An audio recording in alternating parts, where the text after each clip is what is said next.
কলিম ভাই, আমি তো তোমার কাছে গেছিলাম। কেন কি? আরে ভাই, দুঃখের কথা রে ভাই। আমার ক্ষেতের দিকে তাকাইলে আমার কান্না আসে, আর তোমার ক্ষেতের দিকে তাকাইলে মনে হয় হাসতেছে। কি সুন্দর ফলন, কি সুন্দর বেগুন, কি সুন্দর টমেটো, কি সুন্দর কপি।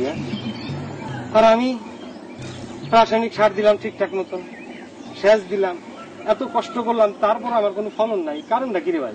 কারণটা খুব সহজ। আপনার জমিতে সার দিতে ভুল করেছে। গেল 2 বছর রাসায়নিক সার ব্যবহার করে ভালো সবজি পাইছি, তো এই বছর একই রকম সার ব্যবহার করে ফলন ভালো পাবো না কেন? রাসায়নিক সার বারবার ব্যবহার করলে জমিতে ভালো সবজি হয় না। কি সার ব্যবহার করলে ভালো ফলন হয় স্যার? কেঁচো কম্পোস্ট। কেঁচো কম্পোস্ট? এটা আবার কি? এটা এক ধরনের জৈব সার। এই জৈব সার কই পাওয়া যায় স্যার? তাহলে শোনেন, তরকারি, ফলমূলের খোসা, বিভিন্ন আবর্জনা, গাছের ঝরা পাতা, গরু, ছাগল, মহিষের গোবর সব একসাথে মিশিয়ে কিছুদিন রেখে পচন প্রক্রিয়া এনে বিশেষ এক ধরনের কেঁচো দ্বারা খাওয়ানোর পর ওই কেঁচো যে মল ত্যাগ করে তাহাই ভার্মি কম্পোস্ট বা কেঁচো সার। বারে বা, এই জৈব সার তৈরি করা তো খুব সহজ।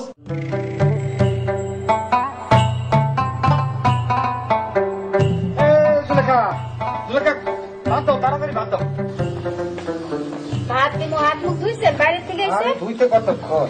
আগে হাত মুখ ধোন যাচ্ছে। এই শুনেন শুনেন, আপনি যে কৃষি অফিসে গেছিলেন, এই অফিসার স্যার কি করলো আপনারে? আরে কালকে আইসা কলিমের বাড়িতে আইসা আমারে কেমনে কি করে না না করে কাগজে কলমে হাতে কলমে সবকিছু শিখাই দিল। কেঁচো কম্পোস্ট তৈরির ঘর অবশ্যই ছায়াযুক্ত স্থানে হতে হবে, আর ঘরের ছাউনি টিন, গোলপাতা অথবা ধানের খড় দিয়েও করা যায়। আর ঘরের চারপাশে বেড়া কিংবা নেট দ্বারা ঘেরা দিতে হবে। স্যার, এই যে জৈব আবর্জনা সমূহ মানে কম্পোস্ট বেডে দেওয়ার পর আমরা কেমনে বুঝুম যেটা সার হয়ে গেল? খুব ভালো প্রশ্ন করেছেন।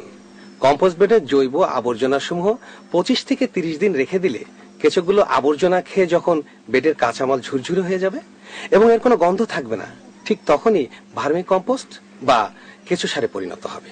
সার তৈরি করতে হলে কি করতে হইব? বেডের উপরের অংশ হতে কম্পোস্ট আশ্রে নিয়ে আসতে হবে।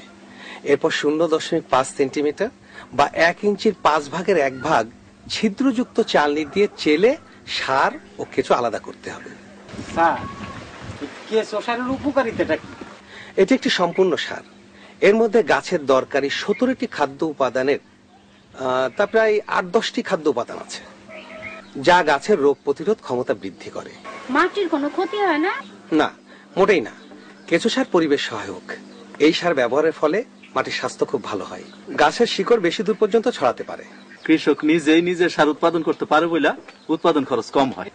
তাই ভালো সবজি উৎপাদন করতে হলে কেঁচো সারের তুলনা নাই। ঠিকই কইছেন ভাবি। এখন থেকে প্রত্যেক রকমের ফসলের ক্ষেতে ওই কেঁচো সার ব্যবহার করো। কেঁচোর তৈরি জৈব সার ভার্মি কম্পোস্ট নাম।